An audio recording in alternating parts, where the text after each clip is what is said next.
Yes, live from Chitende. Catch the Uganda Cranes playing Burkina Faso at 4 p.m. only on UBC TV. And follow the commentary on all UBC radio stations: UBC Radio, UBC West, Star FM, Magic 100 FM, Bundibujo FM, Totore FM, Nkeya FM, and Bururi FM in the must-win match in the Toto AFCON 2020 Cameroon qualifier.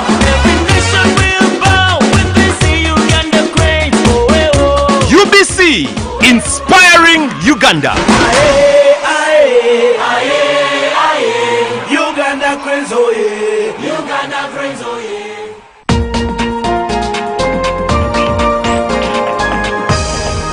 Coming soon on UBC.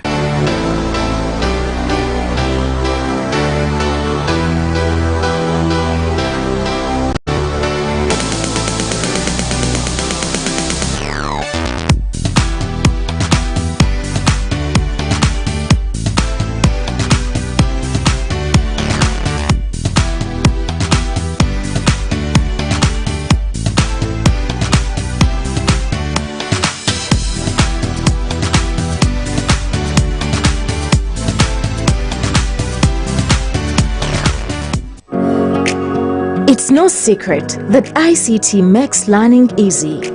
The strides made in our field could not be possible without it.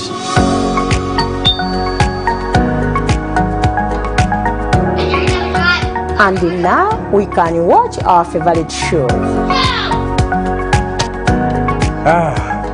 My radio is my best friend. UCC provides an enabling regulatory environment and policy guidance for healthy competition. We also facilitate ease of doing business in the communications sector through licensing, standardization, spectrum management, tariff regulation, rural communication development, and consumer empowerment. An informed consumer is an empowered consumer. UCC supports local content and innovations. Driving the development of a robust communication sector in Uganda is Uganda Communications Commission.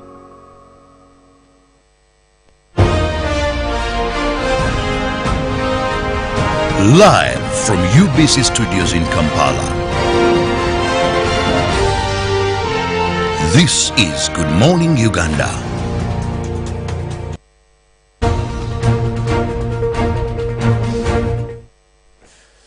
Well, of course, it is another beautiful day that has ushered us into the glory of the same, the Lord that has taken us further into noticing who we are.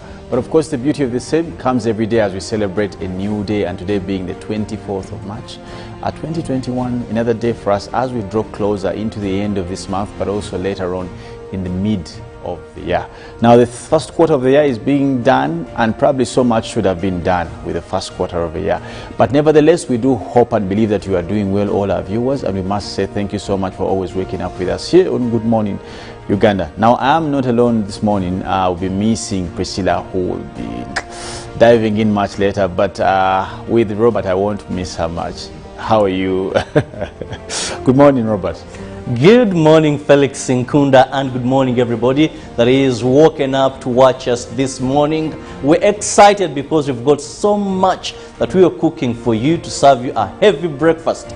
That will contain our press review, GMU agenda, sports updates, and definitely the newsreel, where we look at issues of national concern and we give our views, opinions, and analyze that situation, therefore. But also, we'll be looking at some of the stories that made headlines in our bulletin, so you can't afford to miss such a heavy breakfast that we have prepared for you this morning that will enable you kickstart your day a very informed person, knowledgeable, and of course ready to face a number of challenges, because every day gives you an opportunity to redo life. A single day can change your life. A single day can completely mess or be a U-turn into your victory. I'm Robert Chirabo Nyintono, and this is Good Morning Uganda. Well, clearly, Robert Nyonyi Ntono, as you are a man who assumes Muganda, I just have a simple question this morning, probably also for our viewers to be able to interact. Money attached to it, because usually they say, how much dollars am I expecting if I get that answer right? I pity you, Robert, sometimes. I don't get but you, Felix. I'll go ahead and ask my question. Do you know the months of the year in their order? Months of the year? Definitely. Do you know the months of the year in their order in your local language, if I may say? In my local language? Okay, I'm going to pay. I'll go to pay. Well, because how much are you paying? $100 every month. Now let me try. If you win, you have $1,200. Felix, let me save you the money. Don't save me the money. Don't worry, don't save me the money. Because you made... Okay, do you know any away from... Yes, I know there is Mukuru Kusabitungo Tungo. Which is which month? Mukuru Kusabitungo Tungo is which month? That one.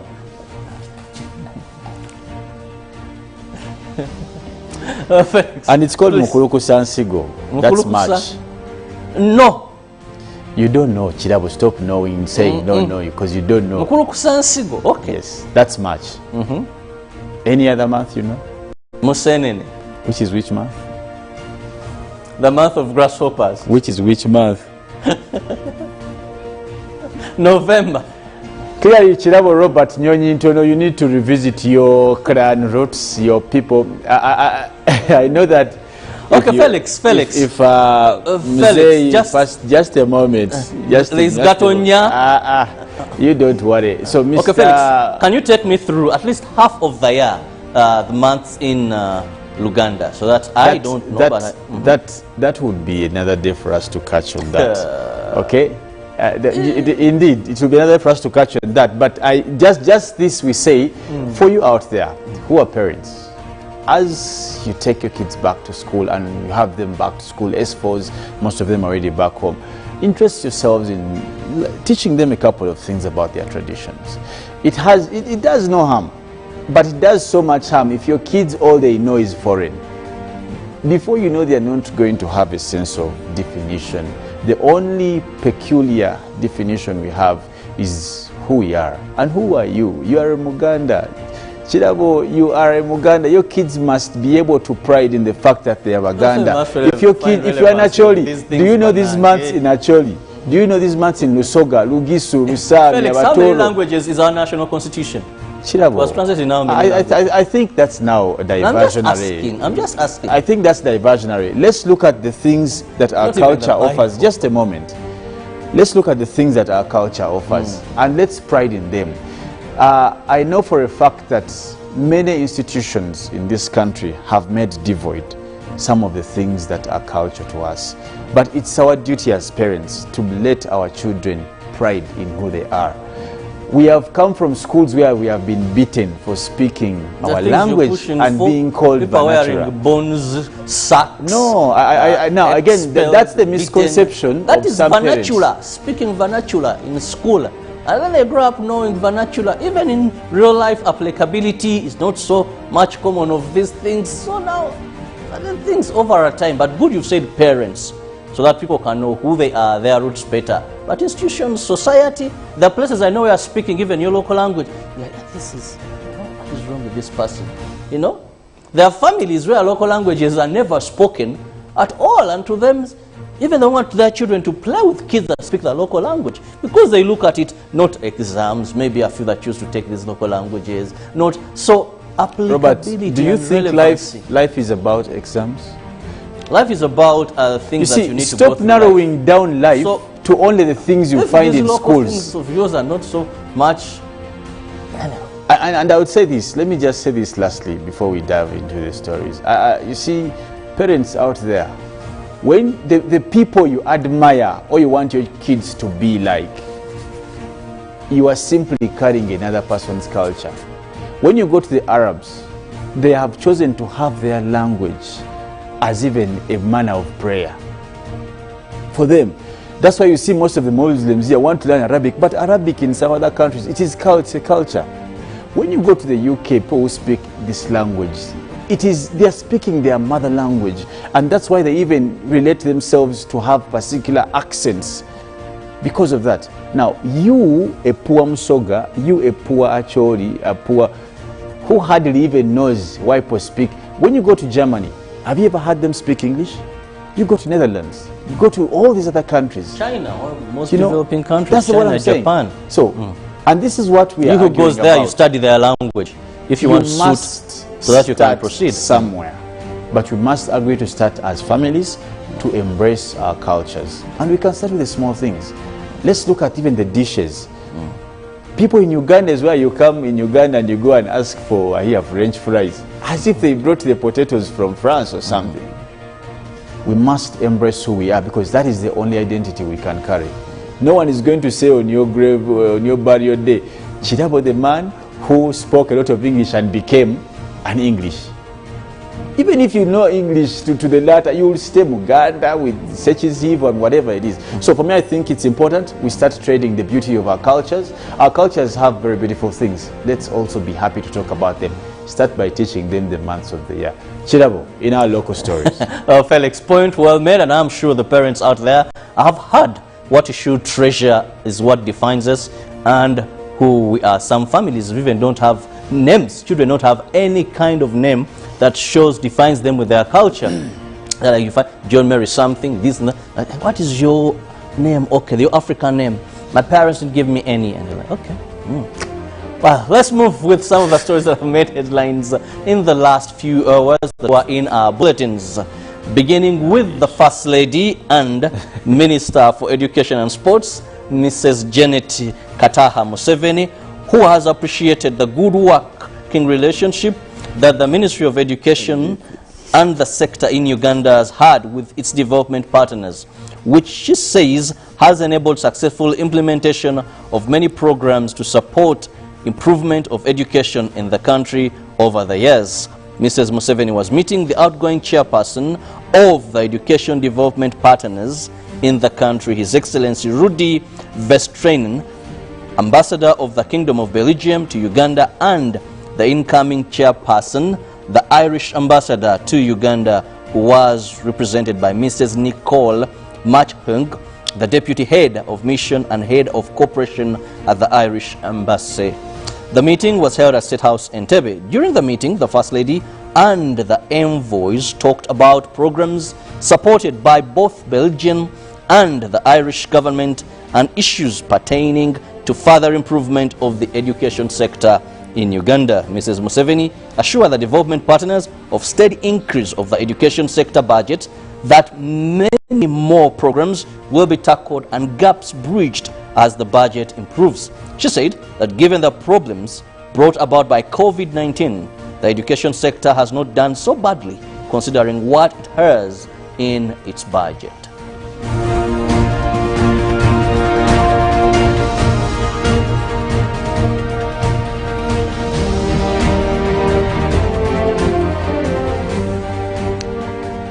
Uganda Broadcasting Corporation will, in the next few months, expand its radio network to the underserved areas of the country. The Managing Director, Uganda Broadcasting Corporation, Winston Agaba, said they have ordered new transmitters that will boost its coverage. Mr. Agaba led a UBC team that appeared before the Parliamentary Committee on ICT to discuss the status of radio network transmission expansion project. The meeting was also attended by the Permanent Secretary Ministry of ICT, Vincent Bajire, and officials from Uganda Communications Commission.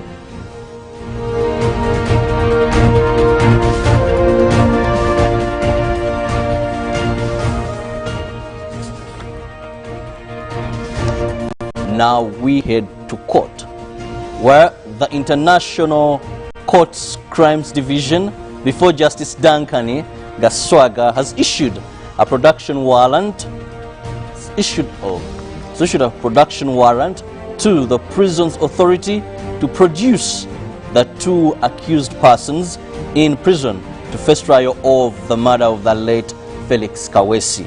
This follows failure by the Prisons Authority to produce the accused physically. However, earlier they had notified court that the accused had prayed to appear physically in court for trial.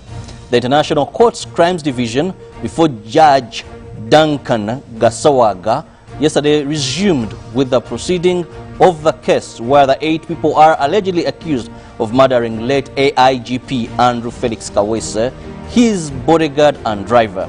The accused in this matter include Abdul Rashid Mbazira, Ijeni Armandhan, Mogera Yusuf, Barhani Yassin, Chambade Joshua Magezi, Nyanzi Yusuf, and Kasuja Shafiq. However, it was during the session that the two accused persons, Abdul Rashid Mbazira and Higeni Aramandhani, didn't appear in the court. On this, the state prayed to court to issue a production warrant to compel the authorities to produce the accused in court.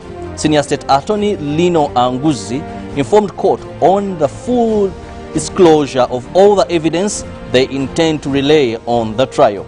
He said that almost 95% has been disclosed to defend the legal team and the accused. In the same court session, Godfrey Tulia Musima, a lawyer for the accused persons, also informed the court of the human rights infringement application they filed in court, but requested court to give it special attention before the main trial.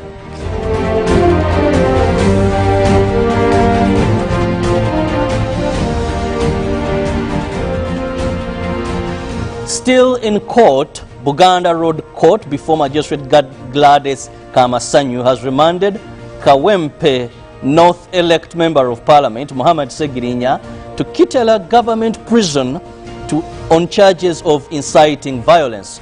However, Segirinya pleaded not guilty to the alleged offences on his prosecution led by Akoro Jacqueline after the charge informed court that investigations are complete.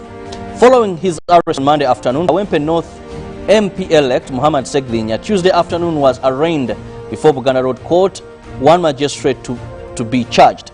Before Magistrate Gladys Kamasanyu, Muhammad Segirinya was charged with one count of inciting violence to which he pleaded not guilty. Prosecution led by counsel Akko Jacqueline informed court that inquiry in this case is complete. Although Muhammad Segirinya was set to apply for bail, Magistrate Gladys Kamasanyu declined this, thus remanding him to Chitalia government prisons. Court will resume on the 8th of April this very year for his bail application. Prosecution alleges that on the 22nd of March this very year at Min Price in Kampala, Muhammad Segirinya and others still at large engaged in acts meant to incite violence by holding placards demanding for new presidential victory and the release of party supporters. Meanwhile, the same court before Magistrate Fred Otwaso has granted a non-cash bail of 500,000 shillings to 13 National Unity Platform supporters who were charged with inciting violence.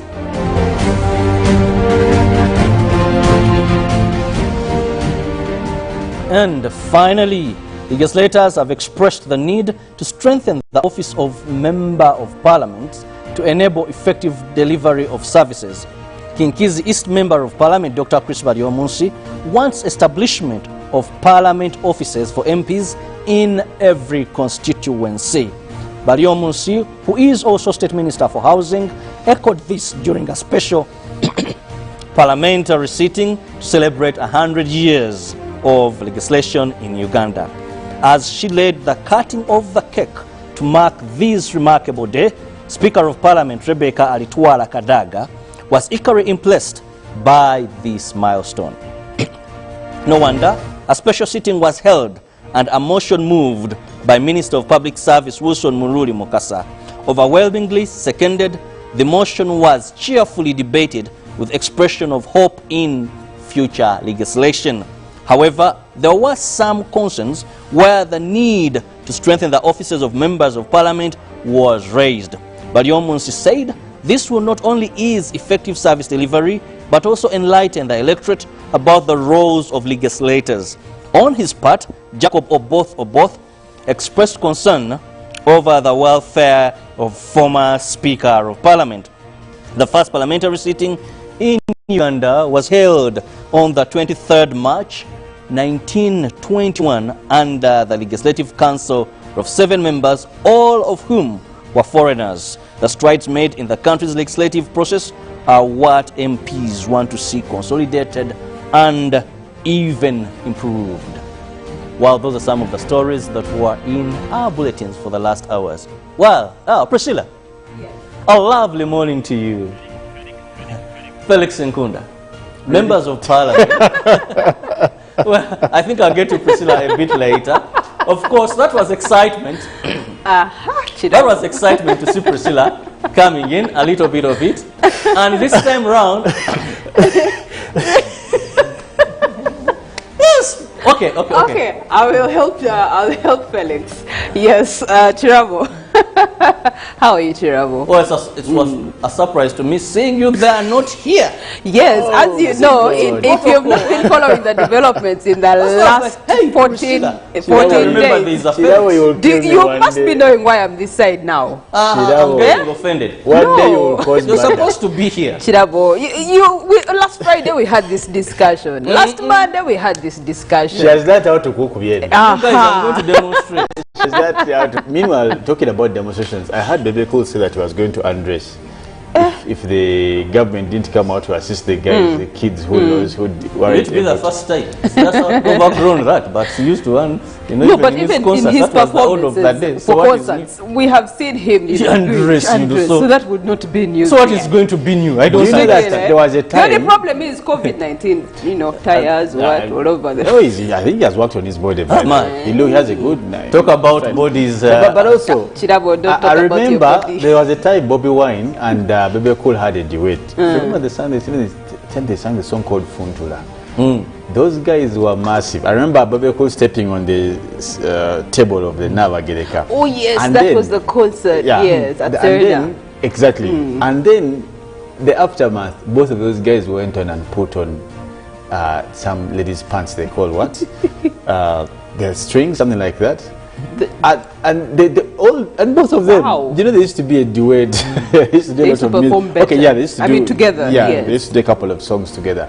And by then, them, Chagurani and Moses Sali, used to beef Chameleon.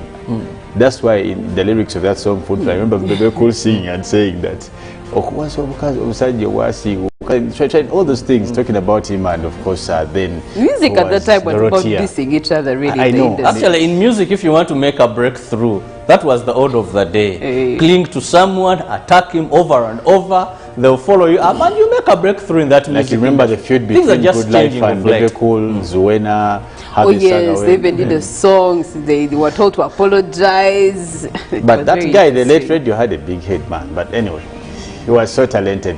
But I must be honest, Felix, before we leave that, there's nothing new Bebe Cool will do when he undresses. We've seen that body on a cup. So there's nothing new. Ugandans will not get shocked. Speaking about shocked, Chidabo, clearly you were shocked when you saw Priscilla on the set. And do you know why? Chidabo, you will kill me one day. You will kill me with the way you... I don't know if it's happiness or I don't know. But I know, man, I'll die. You've always wanted to go to heaven, so if I give you a shortcut, that would be a bit. It's okay. You can undress. Priscilla, where have you been?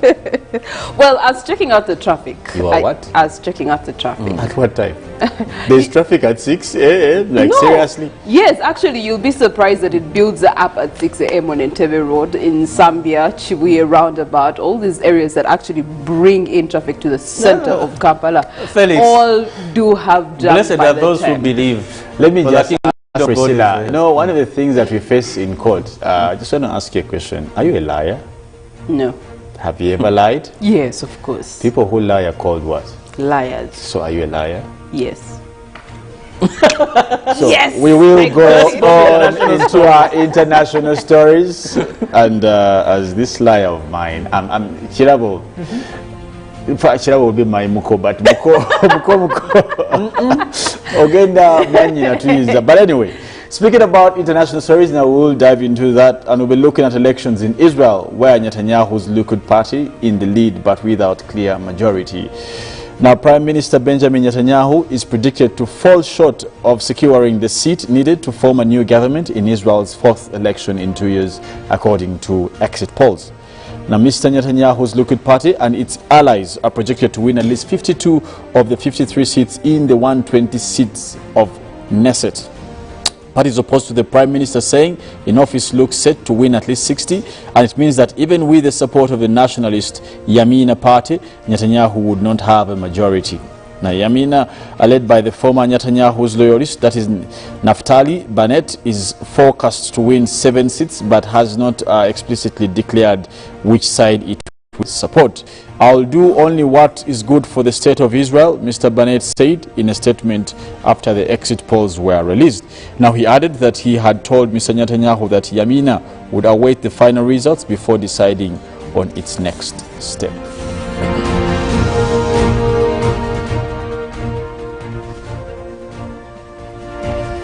Now, of course, we cross over to Egypt's Suez Canal, where we see it has been blocked by a large container ship. Now, Egypt's Suez Canal has been blocked by a large container ship that ran around aground while turning into the narrow channel. Now, vessel tracking site shows that several tugboats are deployed to help shift the 59-meter or 194 feet wide vessel, that Evergreen, which has been causing a build-up of ships traffic. Now, the incident occurred just north of the port of Suez Canal early on Tuesday, and the waterway connects in the Mediterranean, Red Sea, and providing the shortest sea link between Asia and Europe. Now, the Ever Given registered Panama was traveling from China to the port city of Rotterdam, Netherlands, and was passing northwards through the channel on its way to Mediterranean when it became trapped.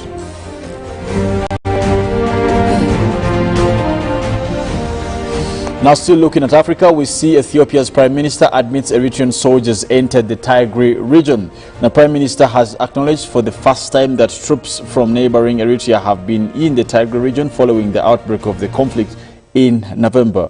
For months, both countries have also denied that troops crossed the borders. That is, Abiy Ahmed told MPs that Eritrean forces came fearing they would be attacked by Tigray's regional fighters. Now, the conflict began after the Tigray People Liberation Front captured military bases in the region, and the TPLF had also been ruling party in the northern Ethiopian region, but had a massive fallout with Mr. that is Abiy Mohammed there, over the future of Ethiopia's ethnically based federal system and its role of governance.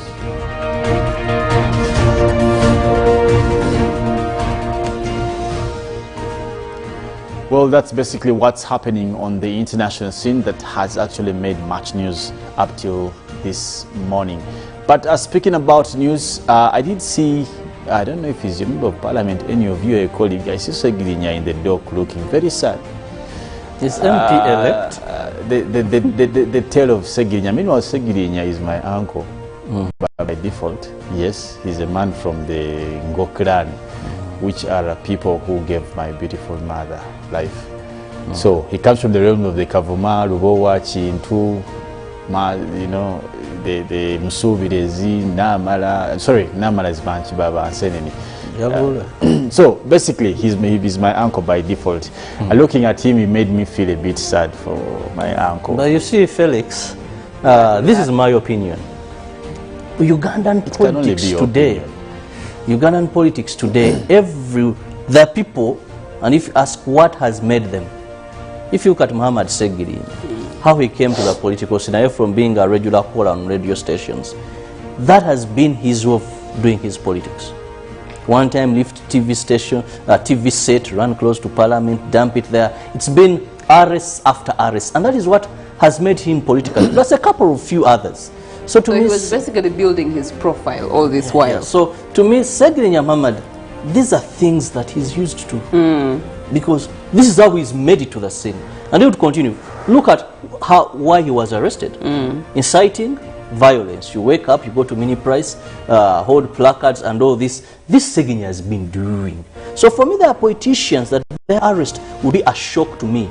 But there are those that I know that over the years, there are things they have been doing. He would raise up on any issue and would get arrested. Yeah. I don't know if now the culture is going to change the way police and courts have been doing things. Because all it has been, arrest him, take him to court, he gets bail, he goes home. Then these other followers, they'll end in Chitali Luzira Plus. Recently we saw arrest, drive them back to their homes. So I don't know if Segirinya thought it's going to be arrest and go back home, or it's going to be the normal thing. Maybe the police doesn't know where he stays, but anyway. That also could be true, but because none of us, at this Jaguar, they know market, the messages, they knew Kasagati. I don't know where this uncle of mine stays, but anyway, speaking about all these kind of things, Priscilla. Yes. Would you? What is the farthest you could go to create some popularity? One would call cheap popularity. Okay, what is the farthest you've gone? I will be honest with you, I'm not a frontline person. I like to be in the background. I like to manage, deal with things, just be on the ground. Let's for example say it was a project or something that we're working on. I'd rather be a hands-on person than be at the forefront of things. So popularity for me is not a thing. I would rather let your name work for its popularity, not you actually having to work for the popularity of your name. So that's my opinion. Speaking about names and popularity, how popular are you, Chirabo, when it comes to Hallelujah? Most of you, I don't know what happened to the concoctions. Concoctions? Or they concocted you because... You advised us, sir, that it was best taken in its most natural form. Exactly. Yes, so that is what we have been doing. We obeyed you, sir. You see, Chirabo normally says, don't trouble your things before. Take your things before. Well, Chirabo does love the ginger tea drink, and I was meant to love the tamarind drink. After I tried out the ginger, it was really nice. Then I attempted the tamarind because Felix was taking it a lot. Let me try the tamarind. I did try it. A full 5,000 litre of this. So we can make up. Yes, so Hallelujah Tamarind drink is a ready to drink and it's natural and it is in your kiosk, your shop, your supermarket. It's only for 1,500 shillings and it is a natural drink that you can take. I mean, Nkoge is something that you have in your community, in your homestead, in your village. But now, Hallelujah reflexologists are bringing it right closer to you. Since you can't call all the time in the village, well, they're bringing it to you and in a natural form and in a drink ready for you to consume. So buy it at any time, any day. Come rain, come sunshine. It's good at any time of the day. And very interesting is that these are certified by the Uganda National Bureau of Standards, so they are safe drinks for you to drink. That is true. There is no worry, there is no, they are very safe and you can just take them on any time of your convenience. All right, so we're going to be taking a short break, and of course the song for the day is Alicia Keys and it's titled No One. On our social media platforms, at Twitter we're definitely at UBC TV Uganda. The hashtag is UBCGMU, and then also on Facebook we are on UBC TV as well as YouTube. You can still stream or catch up on the show later on UBC Television Uganda. Live from UBC Studios in Kampala. This is Good Morning Uganda. Pick of the day on UBC, brought to you by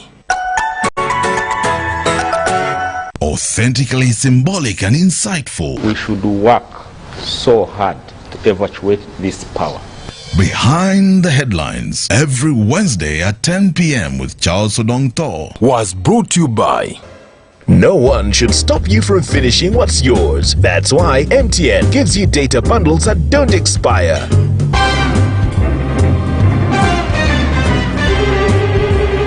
Load MTN Freedom Bundles using My MTN app and enjoy the freedom to finish your data bundles. MTN.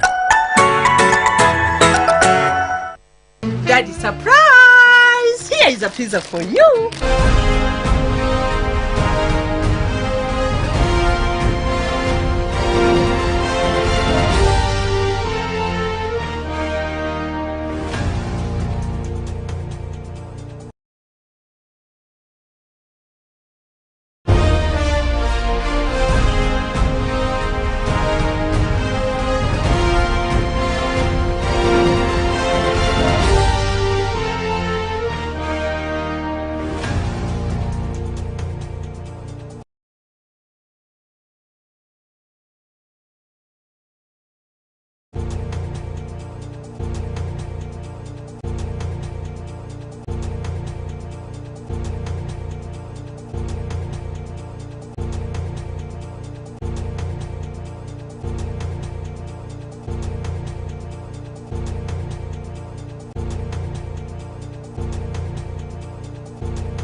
This is Good Morning Uganda.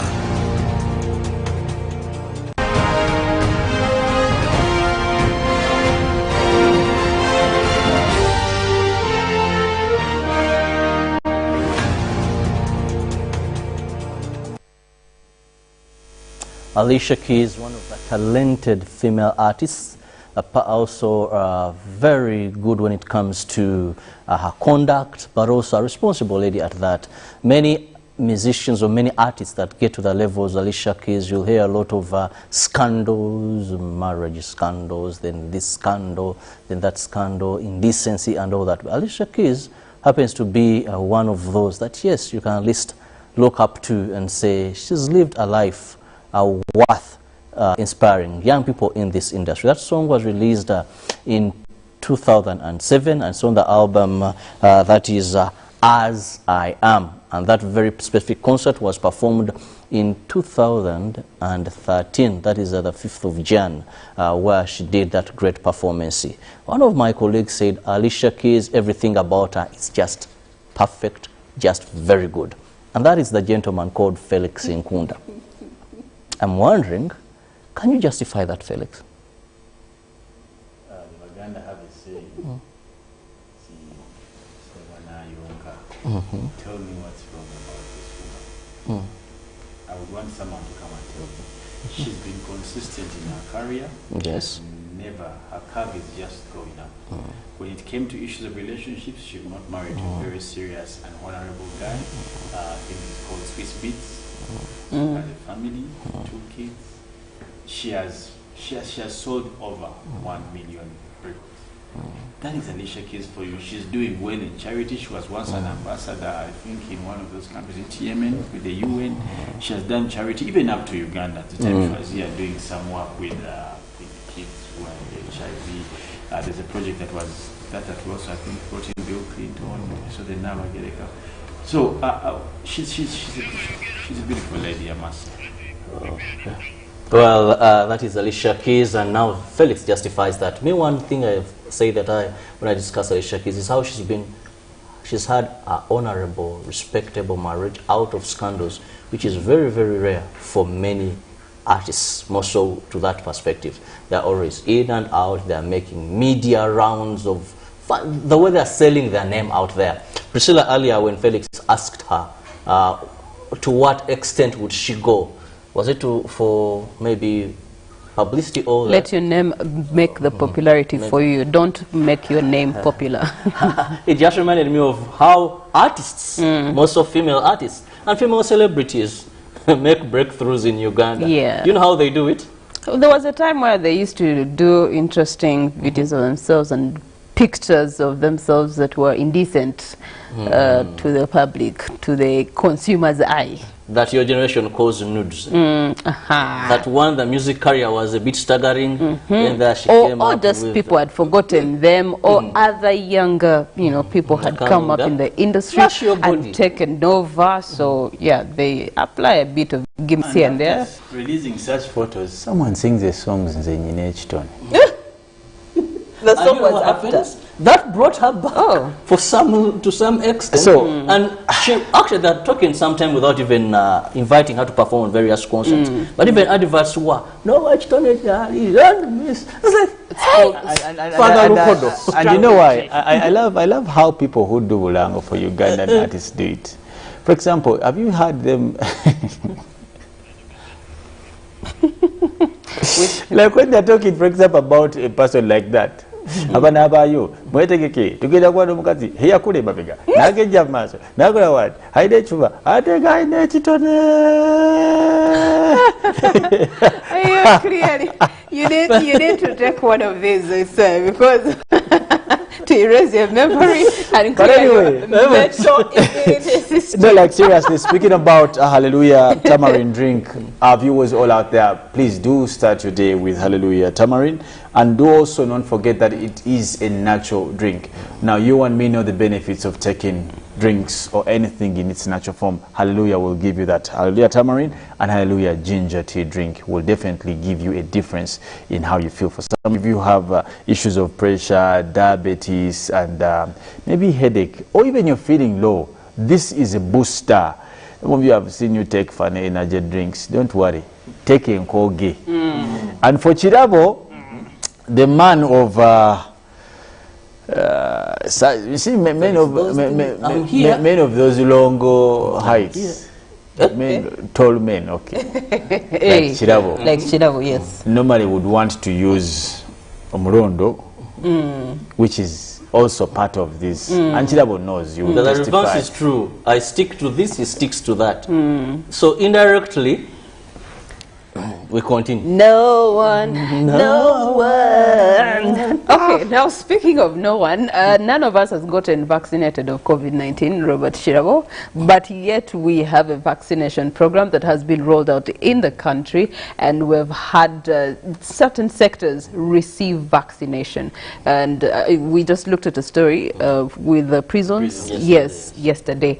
They did receive their 10,000 doses of vaccination, and they've rolled out prisons wards vaccination program, and that's a good and encouraging thing, because prisons was one of those areas where it was feared if one person gets, then the rapid spread of COVID-19 could become an issue. Now remember, we must also better understand that there are specific categories. Every country has got target groups that they take as a priority. Some, of course, are universal because those are vulnerable people. But for Uganda, we looked at frontline workers. Here we had the armed forces and the medics as key priority. Journalists, not yet there. So maybe me, you, and Felix do not yet qualify among the priority groups. Priority groups. The elders so you have group. Two fronts. But also what happened? Yes, which one? Elders and? It wasn't about age. It wasn't more about age. We're not saying your priority age groups. Okay, I think if I qualify under the elders, that would mean a bit. See you young kids anyway. But the categories, teachers were also on this list. Okay. I've had medics, a few of them even at the launch. That was on the 10th. If you remember, at Molago, a couple of doctors got, some nurses got, but I've not yet heard of deliberate efforts to see teachers get these jabs as well. For security forces, we saw the army, they got. Now prisons, that was yesterday. So when we look at the categories, I think there's something that really either we need to expedite the process to ensure that those that were prioritized get these vaccines as soon as possible. Remember, a person gets 2 doses. You have to have the first jab, then also come for the second jab in a period of about between 21 to 28 days. So that is when you're fully safe. One jab may not boost your immune system enough, so it has to be 2 jabs or 2 doses for that matter. So I'm looking at how first that we can ensure that the priority groups get. So if you have to receive another bunch, then we move on to another level that people that can't be getting this vaccine. Otherwise, it would be that every Ugandan of age that is above 18 could get this jab. But of course, with scarcity, not everybody. I've not seen a nation that has come to 100% of the target groups having these jabs. That is one of the challenges that we still have in our country. Well, just to remind our viewers, first of all, the doses that we're talking about, 964,000 doses, and these are all donations. They're not part of the dosage that government is supposed to be procuring for Uganda as a whole. So with that in consideration, as you have mentioned, the categories that were meant to be receiving these frontline workers, majorly in the medical, education, and also law and order, and some dignitaries for that matter, government officials and things like that, and army also. So we have seen the army, they have officially received their vaccination package. We have now seen the prisons also, they have officially received their vaccination package.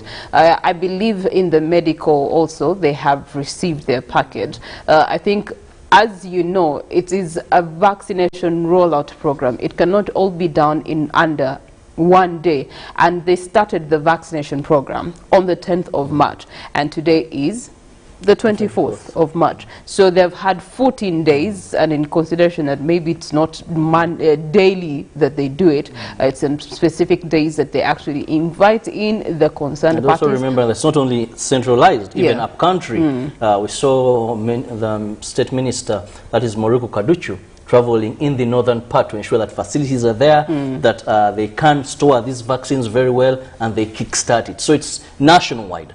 And of course, that maybe explains why it may not move at the pace that maybe Ugandans would be asking, where other vaccines, something that you have to handle with extreme care, and also that. But you also have to put into consideration, Chirabo, that at least so far, according to the Ministry of Health, they have so far given out 10,000 vaccines, as 10,008 vaccines as a whole. And so it shows you that, first of all, please consider how many teachers do we have in Uganda?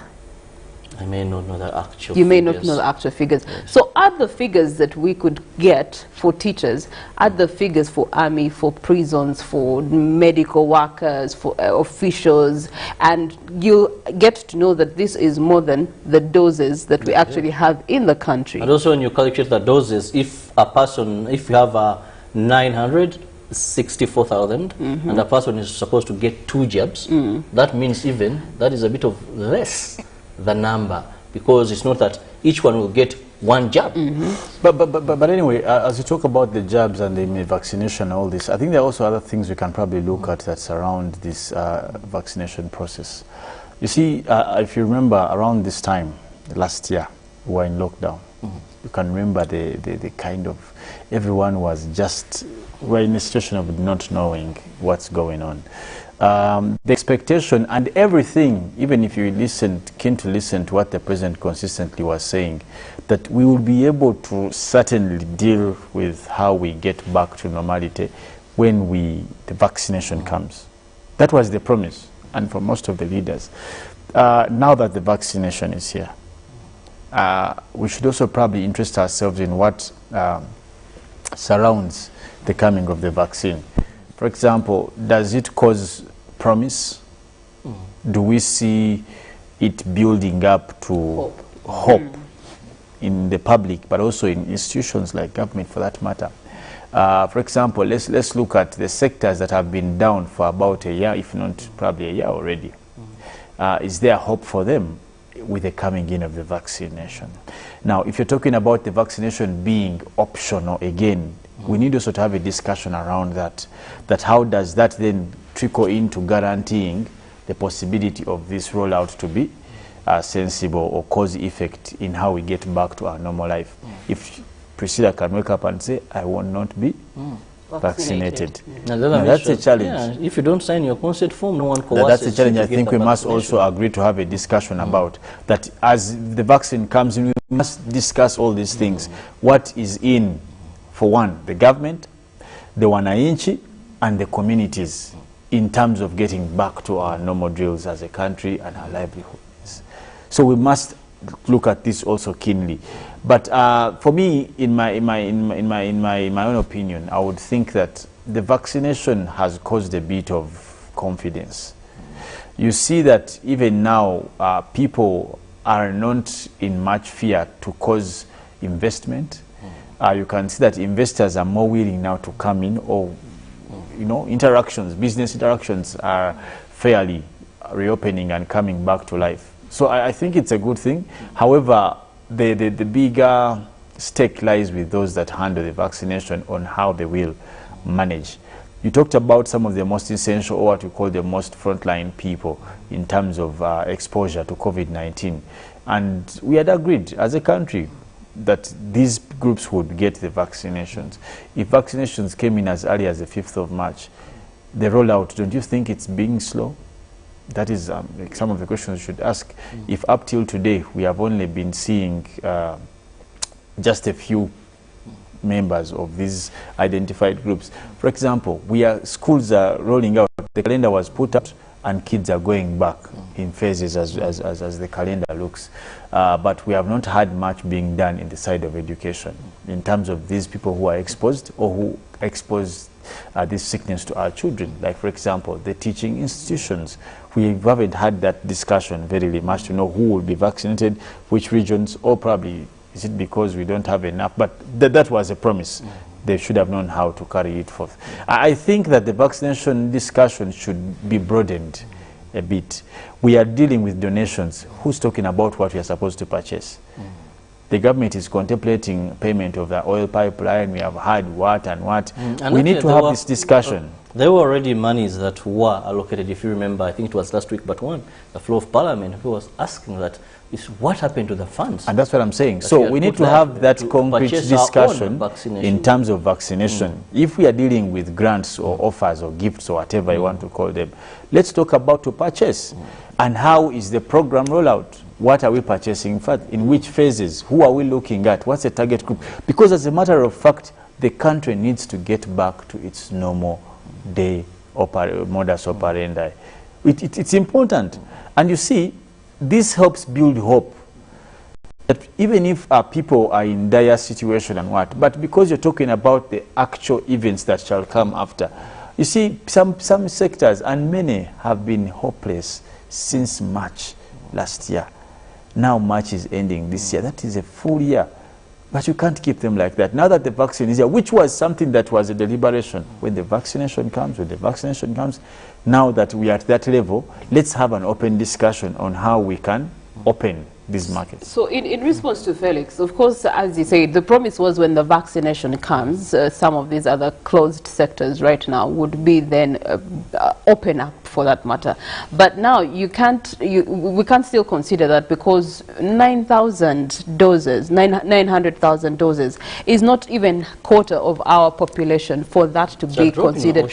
And yet, thank you very much, it's a drop in an ocean, and yet the sectors that we're talking about are sectors that attract so many people at a go. That's one. Two, for me, I would like to commend the Ministry of Health, the task force. I think with what we have, they're actually doing a good job. Please do consider that even with the doses that they have, still it's optional. It's not compulsory that these particular groups of people must take them. But whoever is interested within these particular groups of people is allowed to take it. So for me, I commend the Ministry of Health that they have actually done something good, and they are following it up slowly but surely, because even for them it's a task to be able to sort out who gets it and who doesn't get it, or what is available for us. That is a task. And also I commend them because remember when we hosted the peers for Ministry of Health, Diana Atwine, doctor, and one of the things that I was advocating for at the time was our Ministry of Health to go back to sensitization, mass sensitization. And from that time, they have actually picked up mass sensitization all over radios, TVs. They have actually been talking about vaccination, who is eligible for a vaccination right now, and what hope Ministry of Health and the government of Uganda is giving to people in the near future for more vaccination. And I think that in a way has given people confidence that even us, we're in the pipeline. They're going to take care of us when the time comes, when the purchases do come through. But also, finally, I implore Ugandans. Felix did talk about, teachers. The school calendar is out, and then most students are now going to be back in school by May, most especially. But let's look at it in the angle of, yes, government is doing something about it, but we also have our own role to play. Teachers, schools, one of the things that they have done to manage COVID-19 is to ensure that they do premises whereby most students are in boarding schools. So most schools have gone for completely boarding to be able to manage COVID-19. And equally, they have made provision for their teachers to be also around the school premises to be able to manage, the interaction with community so that they can curb the spread of COVID-19. So I implore Ugandans, in whatever sector you are in, take it upon yourself before government can come in to help you in real time. Take it upon yourself. Let's just remind ourselves of the SOPs. Let us walk the SOPs. Just wear your mask everywhere you go. In the schools, are the students wearing masks? Are the teachers wearing masks at all given time?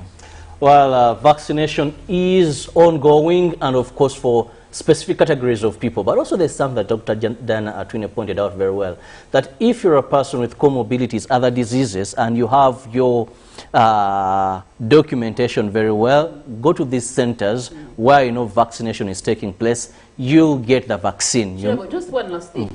I also, there's been this conversation of which type of vaccine and the impact of the vaccine on your body.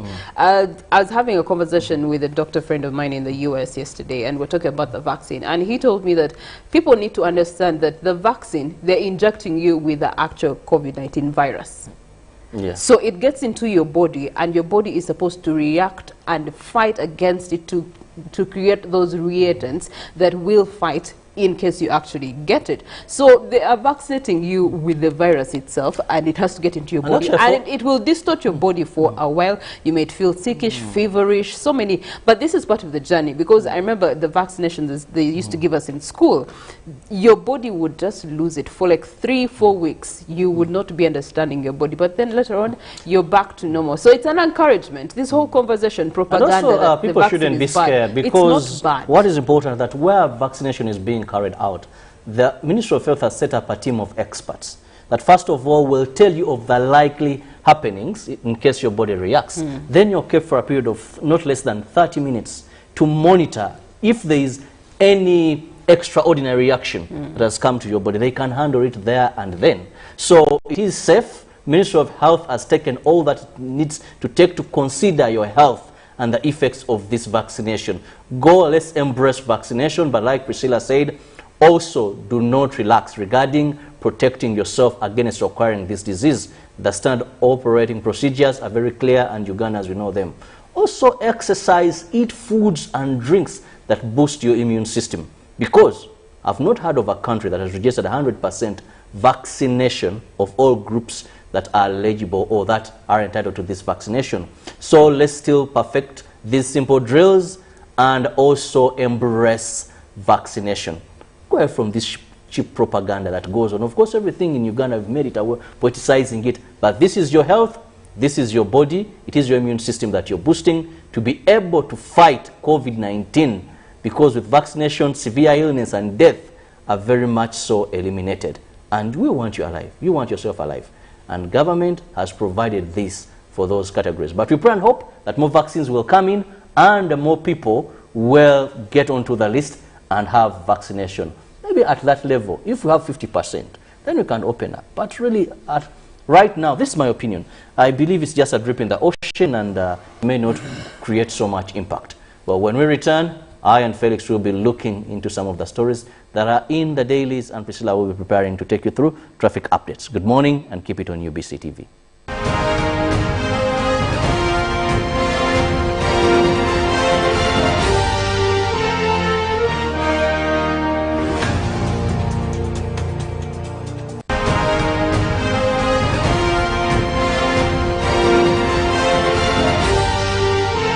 This is Good Morning Uganda. When you talk about our motherland Uganda, the pearl of Africa, you cannot fail to smile because of the smile that fills the faces of the citizens. Our nice good weather and nature that sustains us all, that enables us all to continue each in their own way, because we are all different even according to each individual's work. But what joins us to become one person is the sweetness from the flavored drink Alleluia Jingati drink and Alleluia Tamarind drink.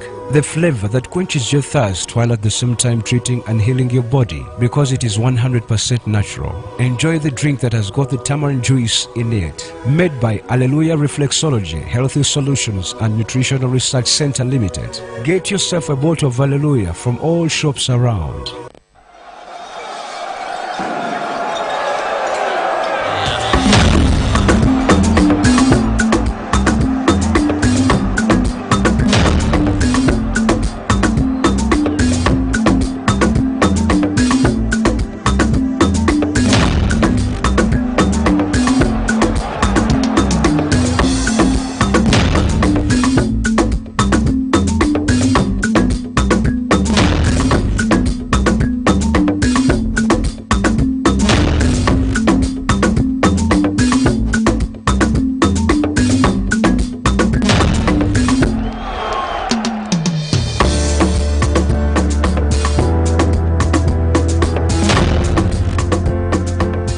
That's their way of stopping HIV.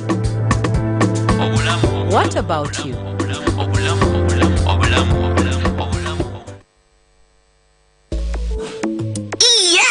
Enjoy great value from Airtel with the all-new My Pakalast combo offers. We have customized especially for you the best deals on minutes, data, and SMS with our 3-in-1 My Pakalast combo to give you the best value as you stay in touch with friends and family. To activate My Pakalast voice combo, dial *100*2*1# to get started. Airtel, the smartphone network.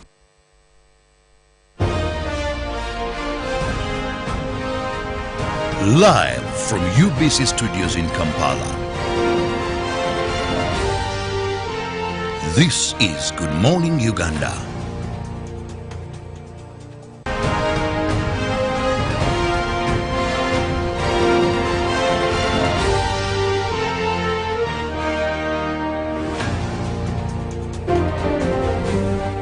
The sun is out and it is time for you to rise and shine here in Good Morning Uganda. We begin our day by 6:30 and we usher you into a new day because we believe every day has its own opportunities. So arise, shine and ensure that you have a positive mindset. Then you'll be able to conquer the world no matter what comes your way. Once again, I'm Robert Cherabonyoitono and my colleague Felix Kunda, with whom we are taking you through Press Review. Of course, in the Daily Monitor, we'll be looking at Joy as 60 missing persons show up there, and out of the blue, Chotera residents of 2 months of tears after many of their loved ones are secretly dumped in various parts of the district, now triggering spontaneous celebration and prayers. Some good news here, and we're looking at, again in the Daily Monitor, now experts warn on strong wind, destructive rains and floods. We see here residents who stay at their ruins of banana plantations wrecked by rains in Mukanga district on Monday morning. Now still in the Daily Monitor, police arrest US citizen over treason. And other stories, Ugandan happiest in East Africa's despite COVID-19. Now call for reforms as Parliament turns 100 years and respondents must have been in party after party there. We're looking at now politics of the lockdown and enforcement there and what you should know about your land title again. Now of course when you do in the front page here, we'll be looking at from the archives President Museveni there right and right corner addresses Parliament in the presence of the Queen Elizabeth II and the Duke of Edinburgh, Prince Philip, during the Queen's visit to the country to attend the Commonwealth Heads of Government meetings in 2007 there. We're looking at members of Parliament who were present that by then, and of course the Speaker then of Parliament, who was Edward Kiwanuka Sekandi. Now today in history, Day Moshi Conference was opened, that is March 1979. And of course Uganda's first European to be killed in Uganda. Okay. Two British citizens, Lieutenant George Shegold Smith and O'Neill, were the first Europeans to be killed in Uganda. In the New Vision, a big headline there, that is schools stopped from buying uncertified maize. Approved maize millers named. So for maize consumers, first and foremost, approved maize millers have been named for you there, and schools stop buying uncertified maize. Then in security, UPDF sends 2,000 soldiers to Somalia. The New Vision brings you more of that. Then NSSF bill, Kasaija calls for fresh talks. Okay. And we look at His Excellency Kaguta Museveni meeting the UN Secretary Council representative, a meeting that was held there. Photo with him and His Excellency. Also, Free Toto magazine for you inside, the young ones, and row over Arua district headquarters. Tension is building up in Arua district after both residents of Vura and Arivu sub-county offered land demanding the relocation of the district headquarters. Then energy firms demand 110 billion for unconsumed power. I've load shedding and unconsumed power. Okay. Then pass O-level. They bring you Senior 3 Geography and Entrepreneurship for you. Then how to care for special needs children the New Vision also brings you more. Still, in the New Vision, know your member of parliament. Who are they bring today? Michael Timuzingu, who is a Kajara County member of parliament. Then Dan Kimosho, that is Kazo County. And Felix's uncle, that is Muhammad Segirinya, Kawempe North constituency. Get to know more about Muhammad Segirinya. Today in history, it was on this date, the 24th of March, the year 2006, when security personnel discovered 153 bodies in another mass grave belonging to Kanungu cult. The bodies were concealed under the floor of the house, 60 kilometers from the scene of the inferno in which about 600 people had died. The new site was at Rutoma, Buhanga in Rukunjiri. 59 bodies of children and 94 adults, most of them women, were exhumed from the 3 mass graves. On this very date, the 24th of March, the year 2006, still, Pope Benedict was pictured, added 15 men to the College of Cardinals in first consultory of his pontificate. And looking at COVID-19 statistics, God has been very graceful to us, Uganda. So far, no death recorded, and this we've maintained for over a month. We had 334 cases. Go to our neighbors in Rwanda, they have so far lost 292. Kenya, 2,023. Oh God. And then South Sudan, 106. Those are how we are standing in terms of COVID-19 statistics. But please still perfect those drills as you wait for the vaccination. Yes, Felix. Well, of course, now in sports, we're looking at honors on cranes, where we see early ticket for AFCON. Today's tie will be the second African Cup of Nations, and game Ugandans are playing behind closed doors thanks to COVID. Well, of course, at St. Mary's Stadium, Chitende, artificial turf victory will earn cranes an AFCON final slot with a game to spare there. We see some of the players we expect to be present. That is Farouk Mia. We hope that these guys do us some fairness. Now, will cranes miss massive charm of Fortress Nambole? Clearly yes, and cranes search for second win. Of course, Burkina Faso stallion are made for tough throws there, and cranes must do their work and good homework there. But of course, not forgetting that we will have this game live on UBC here. Of course, for those, because you know that we don't allow people to be in the stadium, and we will take you to the stadium there in Chitende.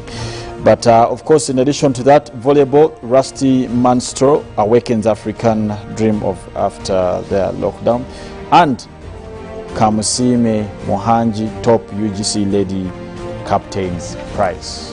In the New Vision Sport, we have, that is Inside Sports Women.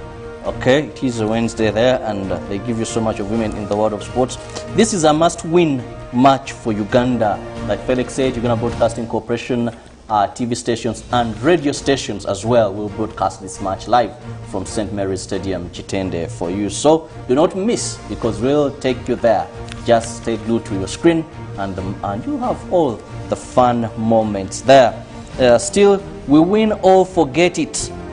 That is Patrick Kadu. Could be the man to get cranes the vital goal against Burkina Faso at Chitende Stadium today, and getting ready that the She Cranes will have to overcome limited training time ahead of the challenges that they have to face. And those are some of the stories in the sports updates. But don't forget that Ruben will be here to give you more details regarding the world of sports. Well, of course, speaking about sports and much more for you to look out again, remember we are taking on quite a challenge that we haven't been at very much, and we haven't caused much success in that same role. But we know for a fact that Uganda, as we take on Burkina Faso, that game must redefine how we do come on top of it. And today, that is at 4 p.m. We expect to see the boys take on Burkina Faso, but don't forget that, don't even bother to see, just stay glued to UBC and you will have that game. You don't have to please be, again, be good. Don't tamper going at St. Mary's Stadium. Don't. Don't go to these, you know, there are these funny places where sometimes people watch. Just UBC TV will bring you the game. I don't know which road Priscilla is going to take us through. Is it that road to Chitende Stadium? Is it? Well, she's there and she's ready to take us through. Said be glued to the TV. So I am, you know, abiding by what Felix has said. I'm gluing myself to the TV.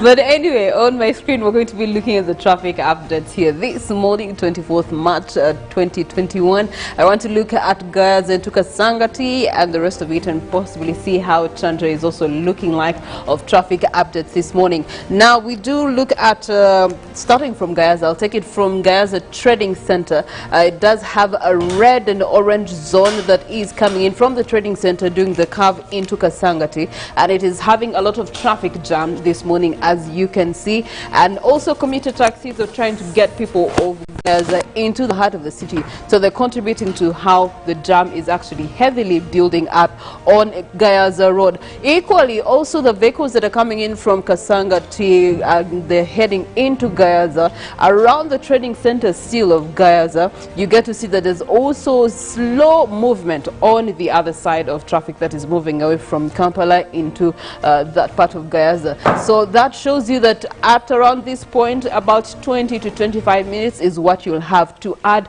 to your schedule according to where you are going. We come to Kasangati.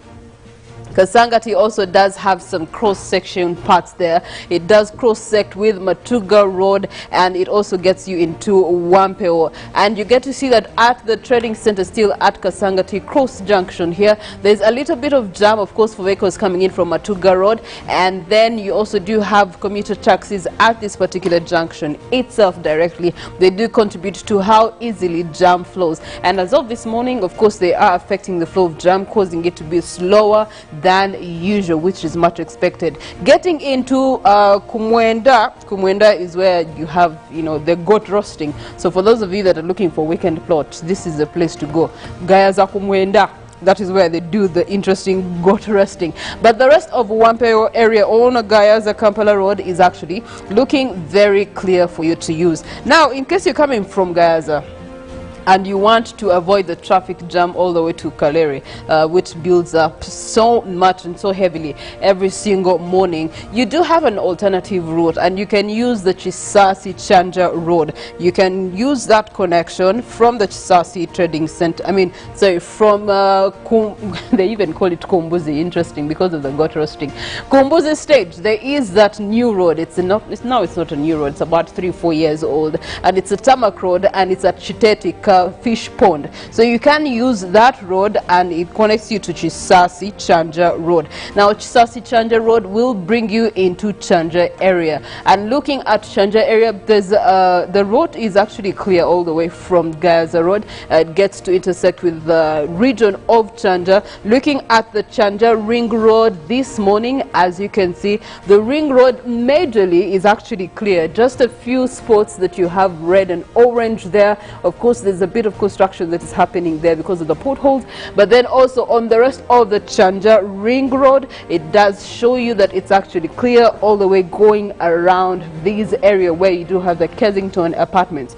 Now, if you're coming from this particular area, or we're trying to see how the traffic is flowing, assuming that you're coming from Gaza, you're trying to avoid the traffic on Kampala Gaza Road, you will end up in Chisasi Chanja Road. Now, there is an option of Komamboga Road, which connects you to Warigo Road, and that could be an option, but we want to see how traffic is going on in Chisasi Chanja Road. Chisasi Chanja Road around Universal High, there's a bit of jam build up, but it's just a small part of it. The rest of the route looks clear this morning. Getting into the satellite area of Chisasi at the trading center, this is where we usually have some jam building up. Because of commuter taxis, the road is narrow. Matters, it's a good road, but it's narrow, so everyone is trying to get ahead of themselves, especially the micers, so they will cause a little bit of traffic. So You have traffic coming in from Bahai Road. Bahai Temple is on that side. So that traffic is coming through, trying to connect to the Chisasi Chanja Road. And because the road is small, of course, they will take their time. Equally, we do also have traffic that is building up from Kulambiro. And that traffic is building up, wanting to access Bahai Road. And there's also a red zone there because of that access. And also because at the sharp corner, there's commuter taxis that do, interrupt with the flow of traffic. Equally, are still at the trading center for vehicles that are trying to connect to Kulambiro or connect into Chisasi for that matter. You get to see that they're also having a challenge at this particular crossroad because of, one, there's so many other feeder roads that bring in traffic from these areas. So that is the reason as to why the Chisasi Trading Center right now is having a bit of jam building up. But you can stay away from that jam builder. You can use Bahai Road. Bahai Road will then bring you to that roundabout that will connect you to Bukoto Chisasi Road. Now, seeing that the traffic on Bukoto Chisasi Road is a lot right now, it's not something that you can stand still because it moves shortly after the roundabout and it's stretching all the way to Chitsota zone around the Kampala Northern Bypass, and that is not the kind of traffic you want to be in. So to avoid that, I recommend you stay at the trading center, use this back route past Kulambiro Road, and then, as you know, we do have the Chisasi roundabout that was closed off because of construction that is going on. It was closed off. It's usually around here. So it was closed off and that traffic was now diverted to some of the feeder roads that cannot connect you into Chisasi. What are we trying to do? We're trying to avoid this Bukoto Chisasi jam. That is cumbersome right now. So from Chisasi Trading Center, you continue all the way and then you will have two options. You can connect to Chisota Road, which is this connection right here, and it would have helped you avoid the jam by half, pretty much. Yes, you'd have cut off the jam by half. So from Chisasi, use Chisota connection and connect onto the Bukoto Chisasi Road, and you'd have cut that jam off. Then we get to look at other zones. You do have Mukalazi Road that is also bringing traffic and is pouring it on Bukoto Chisasi Road, as well as taking away traffic from Bukoto Chisasi Road. This brings us into Chira Road, and that area is called Bukoto. Now, if you stick to Chira Road, if you're going to use Chira Road, then intersecting with Chira Road, it's actually a very clear route. You also do have this particular road that comes in from Kampala International School. It's a direct route and brings you out from Cayenne restaurant there. But looking at the rest of it, Chira Road is looking clear. You do have Moyo Close, which is the back route of Bukoto. People that comes in on Old Kampala, for people that are using the back route of Kamwocha, they will want to use this as an escape route, thinking that the main road has traffic. And because of their thoughts, they're using a narrower road that everyone is using to escape traffic or stay away from the traffic. And because everyone is on this route, the Moyo Close, the road is clear on the main route. So every time you see traffic jam in your panya, then just know that the route is clear on the main road. And so if you can advisably come back to the main route and use the main route, it will be much faster for you, because Moyo Close between Old Chira Road getting into the rest of Chisasi Road, Bukoto Chisasi Road, is having a lot of jam. Also, the road is very, very narrow, and yet it has so many sharp corners there, and so the sharp corners, it can only be one vehicle at the time. With that in consideration, we come back to Old Kira Road and also Kira Road, how the traffic looks like. It's very clear this morning, except at the traffic lights here at Kira Police Station. This is where you're having a little bit of jam. Then we also want to see other zones that could be hot right now at this time. We get to see Kira Road around Cafe Javas or City Oil. You do have a lot of jam coming in from Mawanda Road, and it is affecting the flow of jam at City Oil Cross Junction there. You also come into Kira Road and see how it is interacting with the Mula Mulago roundabout, and that is having a lot of jam building up for you right now, because the roundabout is interacting with traffic from Kira Road, traffic from Binaisa Road. There's also people use the upper Mulago Hill Road. They do contribute to this traffic. There's people that are coming in from Yusuf Lule. They do contribute to this traffic. And also, there's so many potholes at the roundabout. And so it slows down the rest of your journey. Interestingly to note, you do have a lot of a stretching red zone from the Mulago roundabout all the way into Makere Hill Road, and that is interesting. Of course, this is Mulago roundabout intersecting with Bombo Road and Kira Road into Makere Hill Road, and so that red zone surely shows you that maybe there's something actually faulty on the road, or people are trying to get into the heart of the city using Wandege, because this stretches all the way and it intersects with Gaddafi Road. The red zone is stretching all the way into Sir Apollo Road, which is very interesting. So if you're in these areas of Makerere, then you might want to look for alternative routes, because the main route is actually having non-motion jam. Perhaps it's something that is happening there. Or the offenders can hold the traffic for about 20 to 30 minutes. So that could be the issue that you're having there. But as you are moving on the road, just to remind you that you need to still have yourself safe. You can respect the road, keep left, make sure that that happens, because in most cases, people want to run away from the jam, but they can't have alternative routes. So they will create a second line, a third line, simply inconveniencing the flow of traffic. So respect the way for everyone, and also wear your seatbelt. It's that simple. I see a lot of traffic officers on the road right now, and they are stopping so many cars. So make sure that you wear your seatbelt. Otherwise, have 200,000 shillings, which is the fine for you not wearing a seatbelt, in your pocket. So it's either 200,000 shillings or a seatbelt. But of course, a seatbelt is much easier. And also, because it's a rainy season, please slow down on some of these roads, especially the new roads that you are accessing, moving to your next destinations. Yes, they could be a little bit slippery. So in the rainy times of the day, try to slow down or drive faster. Does that even make sense? Okay, drive slower. Yes, that's much better. Drive slower so that you can be able to get to your next destination safely. You just never know. Someone crossing border, people are reckless on the road. And so to avoid any accidents, it's in your best interest to drive slower. But that's all from us on the traffic updates and some tips. We trust that you're going to have a safe day on the road. Good morning, Uganda agenda coming through, and we're going to be having conversations about what is currently your affair in your city, in your community, in your setting.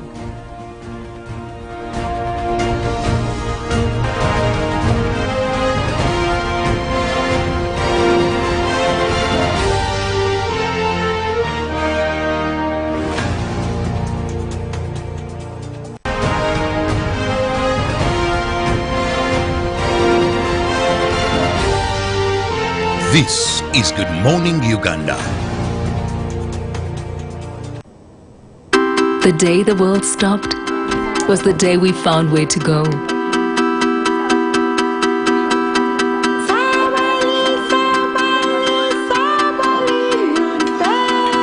From now on, we are not going to leave anything on our plates, because we've learned to savor the moments that were always there, and they never tasted this good.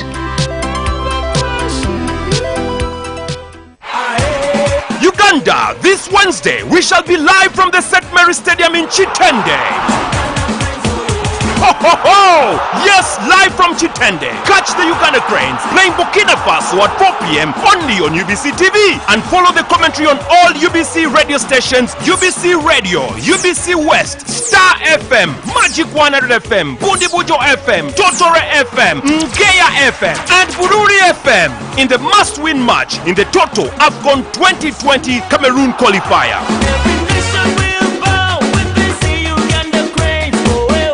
UBC, inspiring Uganda.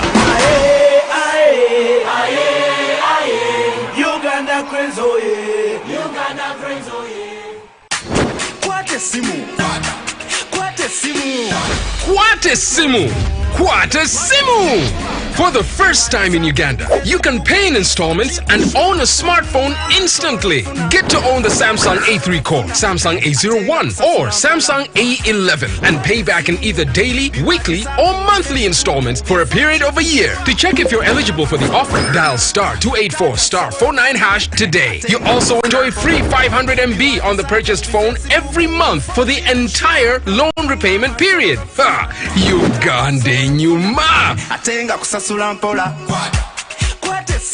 Airtel, the smartphone network, in proud partnership with MasterCard, Samsung and Asante Financial Services. Sinuk Uganda Limited, in partnership with Bunyoro Research Agency and Development Organization, BRADO, presents to you the Sinuk Q1 National Content Supplier Development A-Conference 2021 under the theme Strengthening Local SMEs for Effective Participation in the Oil and Gas Development Phase in Uganda.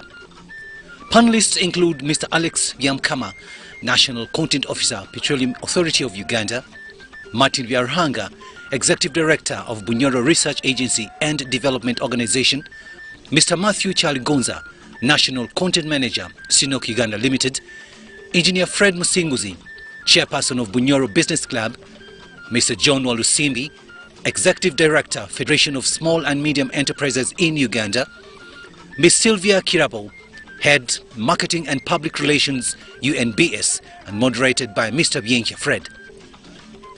The event will be live on UBC TV on Thursday, the 25th of March 2021 from 2 p.m. to 4 p.m. Proudly brought to you by Sinuk Uganda Limited in partnership with Bunyoro Research Agency and Development Organization. Yes! Enjoy great value from Airtel with the all-new My Pakalast combo offers. We have customized especially for you the best deals on minutes, data and SMS with our 3-in-1 My Pakalast combo to give you the best value as you stay in touch with friends and family. To activate My Pakalast voice combo, dial *100*2*1# to get started. Airtel, the smartphone network.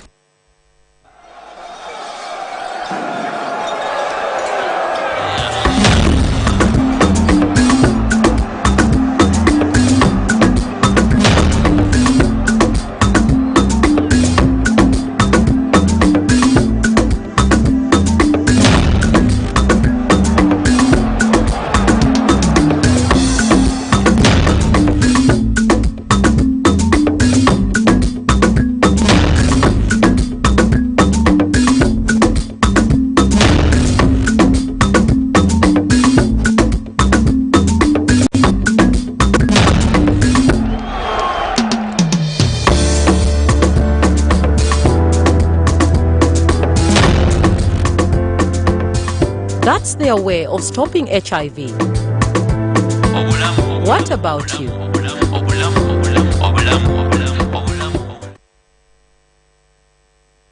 When you talk about our motherland Uganda, the Pearl of Africa, you cannot fail to smile because of the smile that fills the faces of the citizens. Our nice good weather and nature that sustains us all, that enables us all to continue each in their own way because we are all different even according to each individual's work. But what joins us to become one person is the sweetness from the flavored drink Alleluia Jingati drink and Alleluia Tamarind drink. The flavor that quenches your thirst while at the same time treating and healing your body because it is 100% natural. Enjoy the drink that has got the tamarind juice in it. Made by Alleluia Reflexology, Healthy Solutions and Nutritional Research Center Limited. Get yourself a bottle of Alleluia from all shops around. Welcome to English in a Minute. It's no surprise that cats like to sleep. A nap is a short period of sleep. There you are. The movie is about to start. I'm sorry. I got up at 5 this morning to go swimming, and then I helped a friend move some furniture. Are you sure you aren't too tired for this movie? No. I took a cat nap. As long as this movie isn't boring, I'll be fine. What are we seeing anyway? The Long, Dark Winter. It's a 3-hour foreign movie. I hope you like subtitles. A cat nap is just a short amount of light sleep during the day. This expression became popular in the 1820s. The person who first used it probably lived with a lot of cats and noticed just how much they sleep. And that's English in a minute.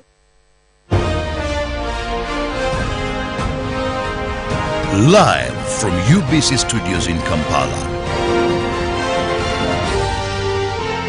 This is Good Morning Uganda.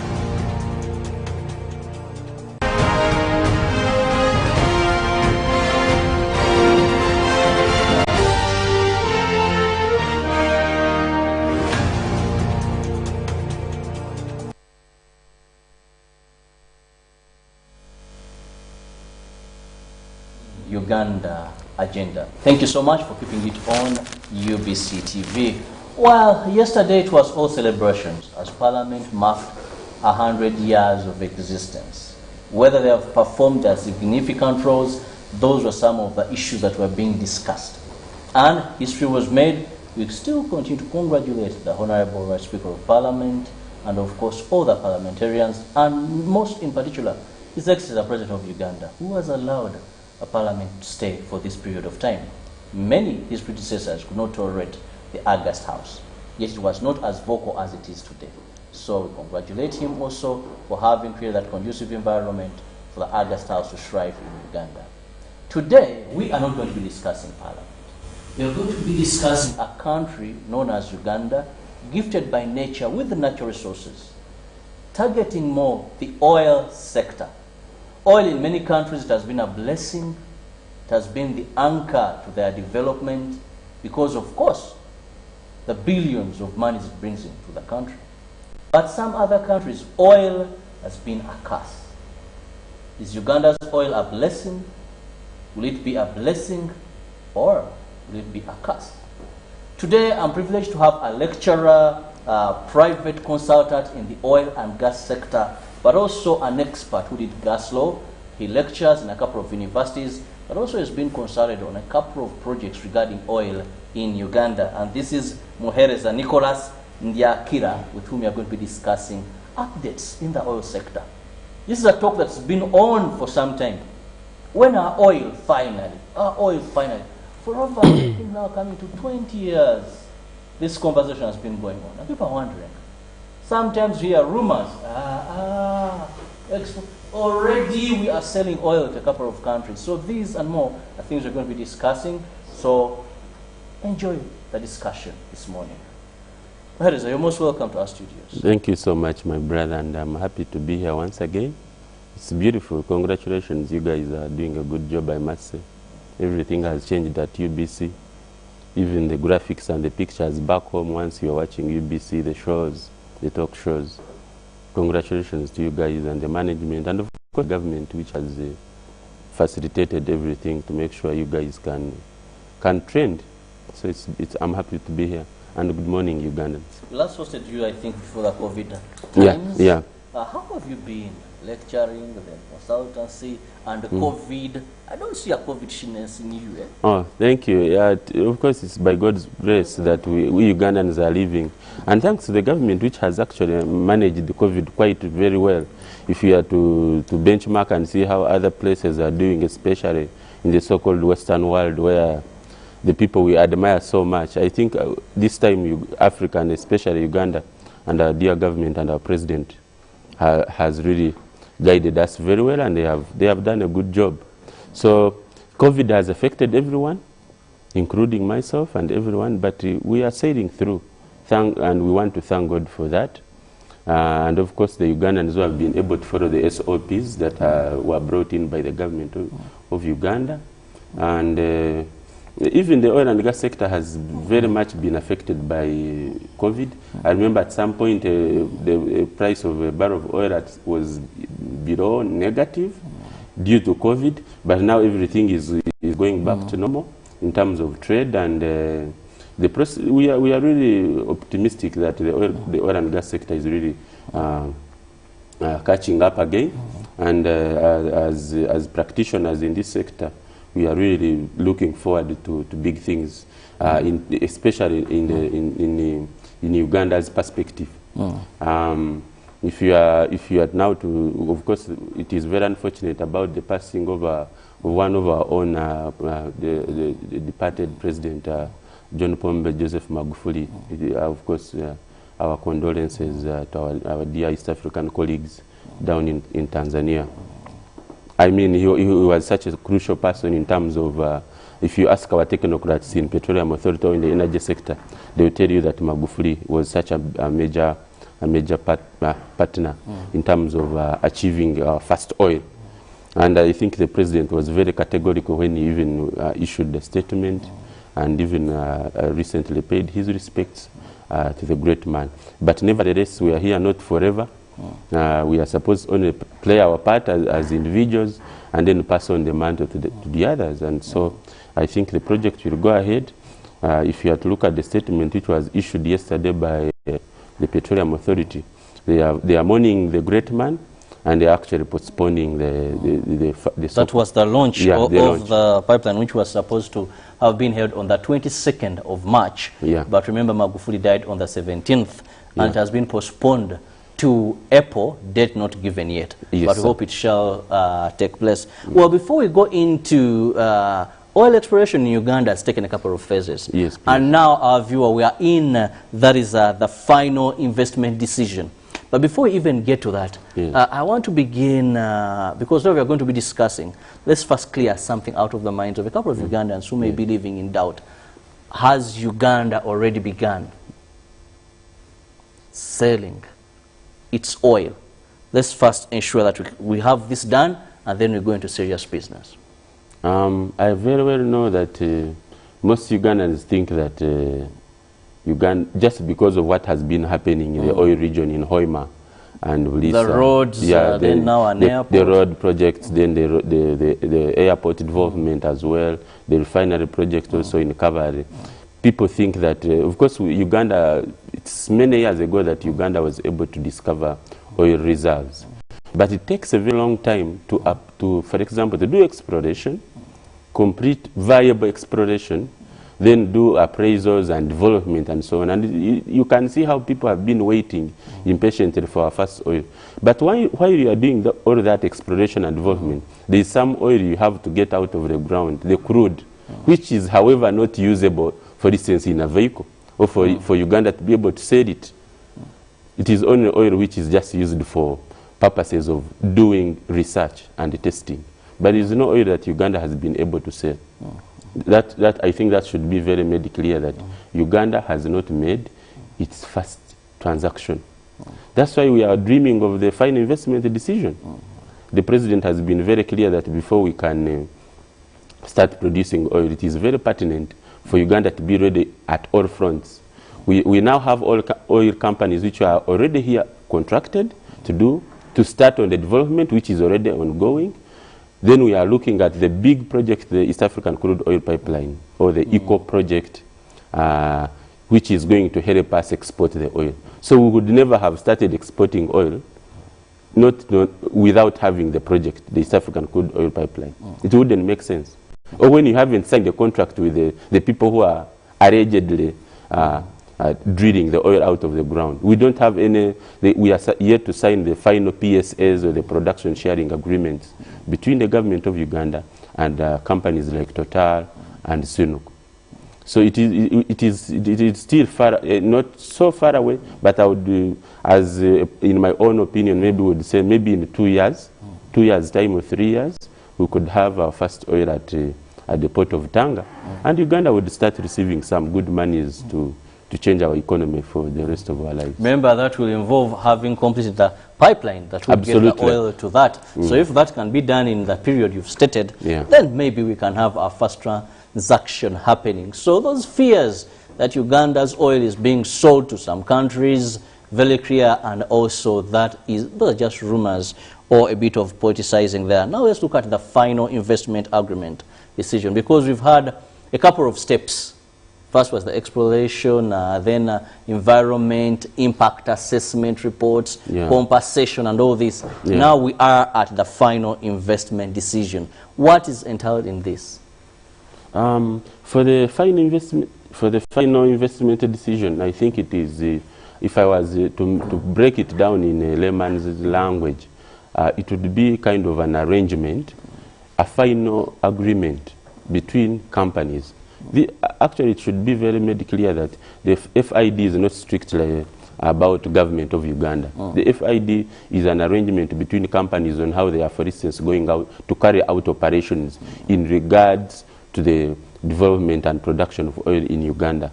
So once companies have sat down and agreed, because first and foremost, we must appreciate the fact that the oil and gas sector is extremely capital intensive. It involves billions and billions of dollars. So no one company can go along alone or can take it on alone. So companies normally come through joint ventures. And one of the good examples of a joint venture is the South African crude oil pipeline, well known as the ECO project, where several companies have brought different synergies to agree. Now that particular agreement. And even with that, you also see that even the countries that are going to benefit from this are also giving in sums. Not a single country. I was reading that, and if I got it right, Tanzania has about 5%. Yeah, it has an interest. Uganda has, is it 15%? Yeah. Then these companies have the balance, which some members of parliament also so like, how come? You know, so who owns this pipeline? Yeah. First and foremost, before I go back to your question, I was just trying to explain about the ECO project, the same pipeline which you are asking me about, that a very important question. You see, for us as Ugandans to sustainably succeed in this world, it is very, very important for Ugandans to appreciate the fact that we can never depend on our own. Just like I like to refer to what the president has always been talking about, the fact that myself, I'm from Ankole, I'm from Bushenyi. So if for example, we are very fond of producing huge amounts of tea and matoke. So if we produce tea, we are not going to consume it on our own. We need market. So it is the same thing with the pipeline. If you produce matoke or milk in Mbarara or in Bushenyi, then you have to come and sell it here in Uganda. You need market. We need each other. Countries like China are making it because of the massive populations they have, which is market. And now they have taken over the world in terms of finding market. So the East African crude oil pipeline is going to be going through, actually, the biggest part of the pipeline, the 1,440 something kilometers, are in Tanzania. They are our host in terms of our oil. This is going to be a heated pipeline, but also very well protected. So it will be a heated pipeline, but the biggest kilometers will be going through Tanzania. So they must have an interest. We are going to use their land. It has security repercussions. So we are at their mercy. So it is very, very important that actually they also have an interest to protect it. I think it makes a business and economic sense. So Ugandans shouldn't be worried. Of course, most importantly, this will be our crude. The crude that will be moving in that heated pipeline, bearing in mind that Ugandan oil is waxy, will be Uganda's oil.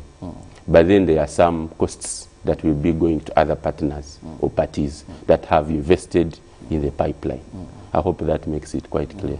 Yes. Well, so it is a very big investment, and of course that is rare. Most of the times you see countries bring together resources and companies bring back and bring together resources. But Nicholas, there is an urge for Ugandans. Many are wondering, when are we getting there? We've seen signing of agreement after agreement. And people are wondering, so when soon? Now this time around, we are in another term still of agreement, that is final investment decision sector and pipe launch. So all these, to a layman, explain to us to better understand how best we shall arrive to the desired goal very soon. Thank you so much for a good question, my brother. I think the most important thing is when you ask such a question, it would be, are we ready, we as Ugandans, for our first oil?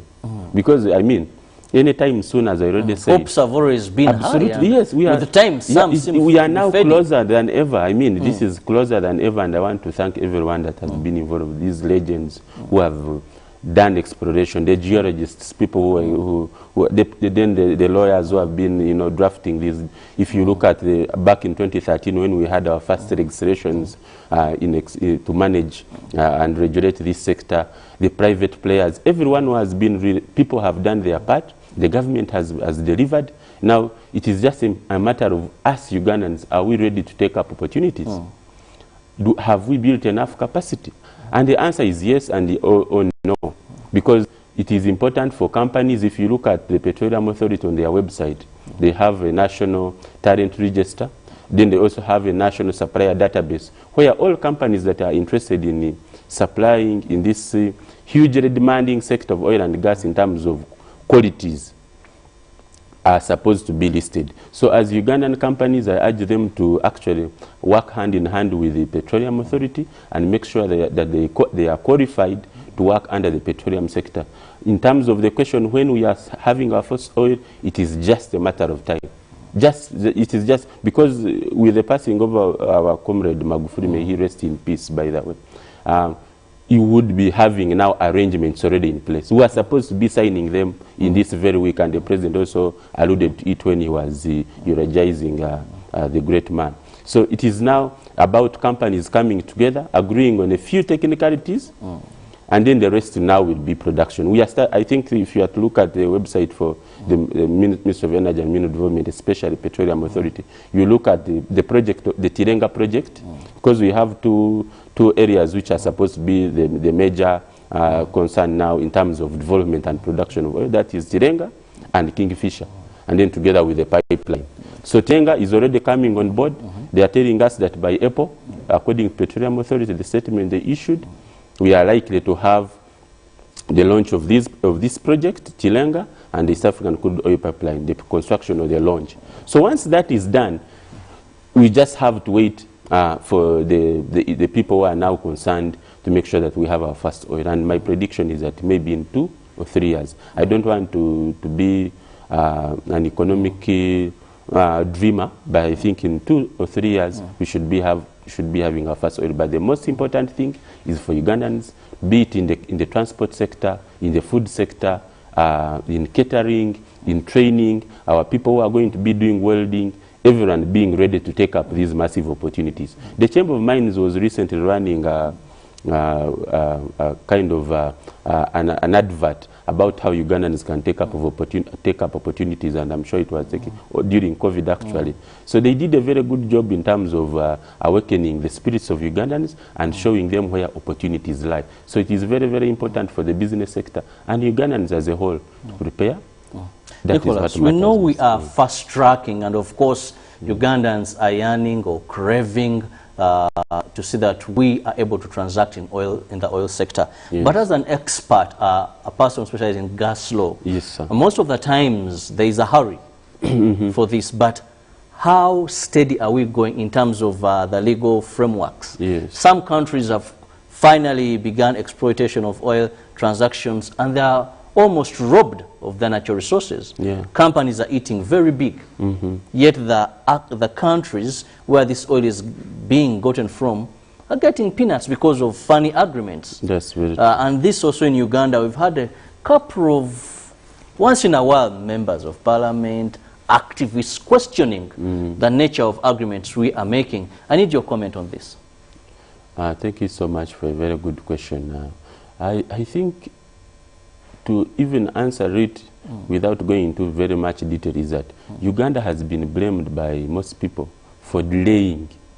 In a way, we have delayed to deliver our first oil. And one of the major reasons that was emphasized by the president and the government of Uganda is that we need to develop very elaborate legal frameworks and regulations to manage this sector. Remember, the petroleum sector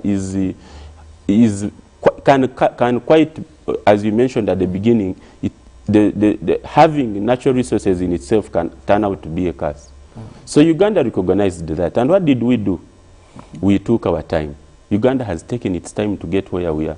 I already alluded to the fact that Uganda developed or improved on most of its energy-related laws and regulations back in 2013 when we had the Production, Exploration and Production Act, which was brought into place. Then we had the 2008 oil and gas policy, which is also very elaborative in terms of how Uganda can benefit from its resources.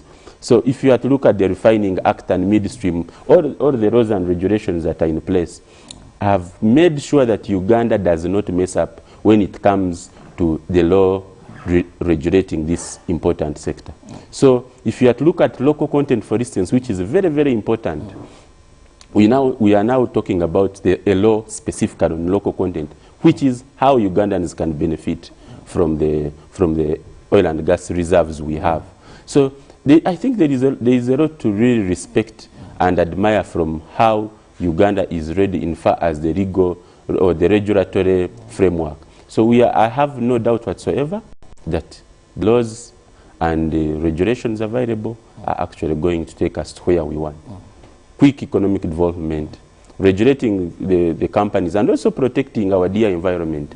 Remember, most of these oil reserves are actually in places that have previously been protected, like the national parks, the lakes, you know. So it is very, very important that the laws to protect the environment are actually robust, and I believe they are. So I have no doubt whatsoever that our laws and regulations are up to the international standard. As we are fast-tracking, that is oil exploration, let's look at some of the incumbencies or challenges that have come along the way. Most of the times we've had issues regarding the environment impact assessment reports, where the environmentalists have come out to criticize them, and then we've had issues of compensation, but also we've had issues when it comes to fund approval. Recently, I think it was just a week back, we saw what happened in Parliament when they appeared before and demanded for some monies. Some were to go with compensation, others regarding the oil pipeline. But you find that issues arise and maybe they seem to derail us. Let's look at some of these issues. Yeah, thank you so much, my brother, for those good questions. Regarding, for example, environmental impact assessments, or EIAs, I think, if I remember very well, most of these projects that are going to be launched, like the Tirenga oil project, where it is like a site where you are going to have your production, the appraisals and everything. Before hitting the pipeline? Yeah, exactly. We had a whole kind of week where everyone in government, civil society, the communities in Hoima or Lisa, everyone involved had to go and give their say about the environmental impact assessments before NEMA, the National Environmental Management Authority, which is mandated, for instance, protect our environment, because it is NEMA that demands for EIAs for any project that is possibly environment unfriendly to the environment. You must carry out the EIA. But it's not about only carrying out the EIA, but we are able also to involve our communities, which is in a way very commendable on part of the regulators, to make sure that they involve the communities, because these are the people that are going to be affected by these projects. So for that, I really want to really commend the people that were working on it. Then the issue of fund approval in Parliament. I personally have reservations on what parliamentarians really wanted to know about the oil transactions. We must appreciate, as Ugandans, that this... They have always called for this agreement to scrutinize them. Yes, I know parliamentarians... Then they refuse to approve funds. I think we, as Uganda, we have obligations when it comes to, I think that was money that was supposed to be given to the Uganda National Oil Company. Remember, the Uganda National Oil Company is representing Uganda's commercial interests. So if we actually stand in their way, in one way we are also delaying our first oil. Uganda has made commitments already. We have confidentiality clauses, which some people, of course, don't believe in our production sharing agreements that we signed. If you sign a contract with an individual and you are of the opinion, or you clearly state that you sign an agreement where a firm, I won't mention, though I know the name and you know it, and this was a bit of public, has a 70%, a country has a 15%, the other country has a 5%, and this is national oil that is going to be moving through this pipe. So one wonders now who owns it in case these wake up one day and maybe they withdraw. What is important is that this oil and gas infrastructure is here to stay. It is for Ugandans. I think we cannot in any way think that the oil and gas that is going to be moving in the pipeline is going to be owned by companies. Remember, government and these oil companies are going to be sharing the costs. Okay, so everything that is agreed upon or reached at is guided by the investments that have been put in this oil and gas sector. But ultimately, it should be made clear that it is Uganda which is going to take the lion's share.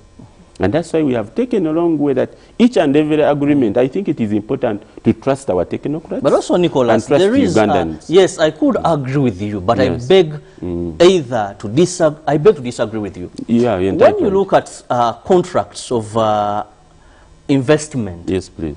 Most of countries, when it comes to the oil sector, these companies that invest initially, yes, before the actual oil, what you call our first oil, comes in, sometimes over a period of time for them to ensure they get their profits, you'll find that they almost rob countries. They'll take maybe a 70% for a period of maybe 10, 20 years, and the country will be getting the balance. Yeah. So these are some of the fears that I think we must also look at seriously.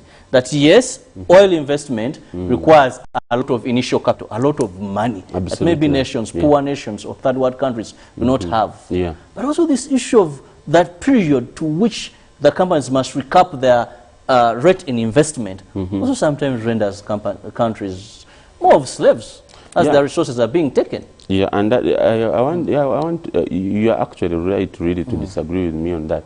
And personally, I don't think there is anything to worry about in terms of Uganda. You saw what happened with the case between Uganda and Taro when we went to London. You remember the famous handshake where the president had to appreciate people that went and won a case on our behalf as Uganda. I mean, that should be sending a message to Ugandans that actually Uganda is on the right track.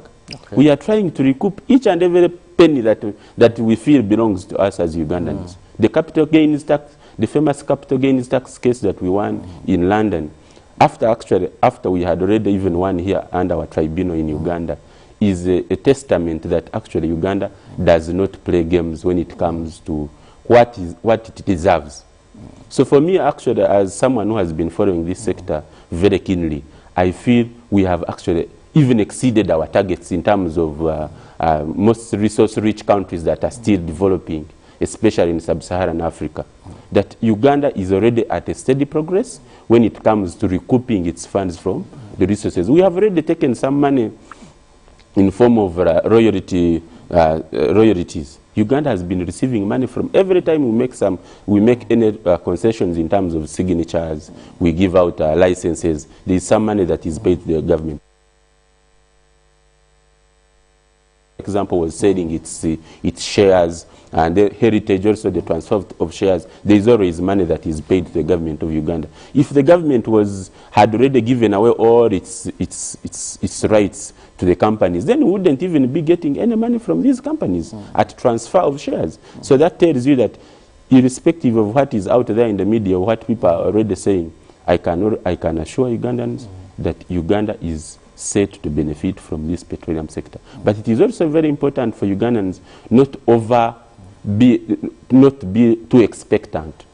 To expect so much and we leave out other sectors that are very, very important. For example, the mining sector. The mining sector is promising a lot. We recently had an aeromagnetic survey of the Karamoja region, which I feel should be really great, and we should congratulate the government and the Ministry of Energy for carrying out a mineral survey over the Karamoja region, which is very, very rich in minerals. And so people who want to prospect, investors who want to come here in Uganda, should look beyond the oil and gas sector. After all, the oil and gas sector is not here forever. We are looking at it maybe for around 50 or so years, and we shall have no oil. And now remember, the world now is also moving from fossil fuels to cleaner energy sources like solar, and so on. So it is very, very important for Ugandans not to forget the fact that there are other sectors like agriculture, the mining sector, and other sectors that should also not be left alone to over-concentrate. Nicholas, as we wind up, let's look at the impact of Magufuli's death. Okay. As we earlier said, we were supposed to sign, that is the oil pipeline agreements, that was on the 22nd of this month, and Magufuli passed on the 17th. Okay. So it has been postponed to April to a date unknown. Will this in any way have an impact, well knowing that the biggest part of this pipeline is in Tanzania? Yes. Thank you so much. Pole sana to the people of Tanzania. I mean, and may the great soul of John Pombe Magufuli rest in perfect peace. Really, it is very saddening for the oil and gas sector, as a statement that was already issued by our president. We are already mourning. I think our flags are now at a half-mast all over the world at our embassies and here in the country. So we cannot just bury our heads in the ground and say, no, everything is is business as usual, really. Not at all. And that's why I think the government has given itself time until April, when we can restart negotiations to finalize the final investment decision, or the so-called FID. I think we should, at the same time, we should not worry, because everything is systematic. There is a new government in Tanzania, the first woman president in East Africa. We congratulate her, Madam Hassan, Her Excellency. So I'm sure her and her government are going to continue, or they are just, it's like a mantle now. It's a torch. I'm sure they are going to continue what the legend in Magufuli now was doing for the East African community. And of course, we have all the partner members. There shouldn't be any worry. We should be able to continue without any hitches or glitches. Well, I want to thank you so much. That is Muheres and Nicholas Ndiakira for having found time, as we've been discussing, and of course creating confidence in Ugandans regarding the fast tracking of the oil sector. Our oil is still intact, and of course we've not lost hope. We are doing all it takes to ensure that Uganda gets a fast oil, and now it's the pipeline stage at which we are. Hopefully more will be happening. We'll be updating you whenever there are developments in the oil sector, because it is your right to know as a Ugandan on how this natural resource is being used. From me and of course the team, I'll now leave you with Ruben Vima. Kasera Chibra will take you through the world of sports, and then Jagenda will be here to take you through Good Morning Uganda Extra. Please stay safe, and if you're privileged to access COVID-19 vaccination and you're among the category, embrace it wholeheartedly. For God and my country, God bless Uganda.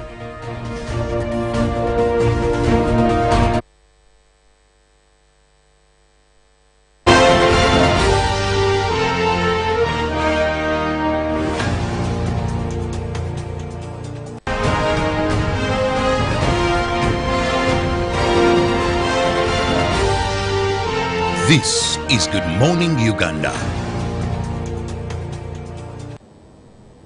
The day the world stopped was the day we found where to go.